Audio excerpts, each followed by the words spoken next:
apeksado ng ROTC Games, Visayas Leg at inaasang mapapalawak ito sa Luzon at Mindanao. Ayon naman sa isang senador, target nilang mabago ang pananaw ng publiko sa ROTC. Naglababalik si Daniel Manalastas. Isa raw sa mga layunin ng Philippine ROTC Games ay makakuha rito ng mga national athletes.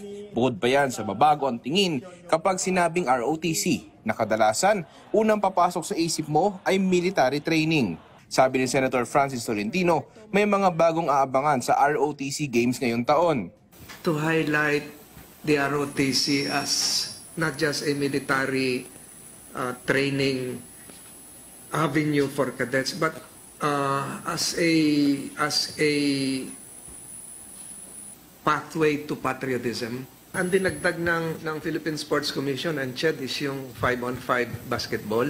Kasi dati 3-on-3 so mas gusto nila. And then the volleyball competitions, and then the Raiders. So maraming changes na. Plus ngayon, kagaya din last year, for the information of the Honorable Mayor, yung entire technical team ng Philippine Sports Commission will be here. Kanina ay sinagawa sa Bacolod City ang pirmahan para sa Memorandum of Agreement para sa ROTC Games 2024 Visayas Leg. Gaganapin ang regional qualifying leg sa May 26. Lessons learned din sa kanila yung last year na pati sa Army at sa Air Force, maraming lessons learned. Maraming naghanda ngayon, lalo doon sa Miss ROTC. Alam na nila yung kailangan. Dati, sir, hindi prepared. Ngayon, mukhang naghanda na yung mga nag-practice na ng kung paano maglakad. Ngayon, magaling na.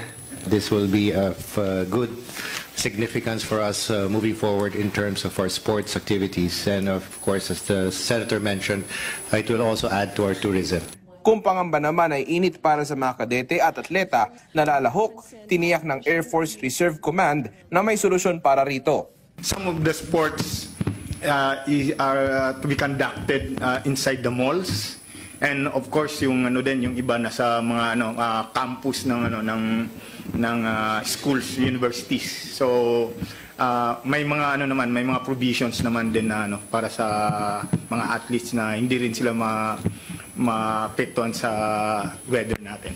Inaasahang hindi lang sa Visayas mayroong regional leg at mayroon din ito sa Mindanao at Luzon. Daniel Manalastas para sa Pambansang TV sa Bagong Pilipinas.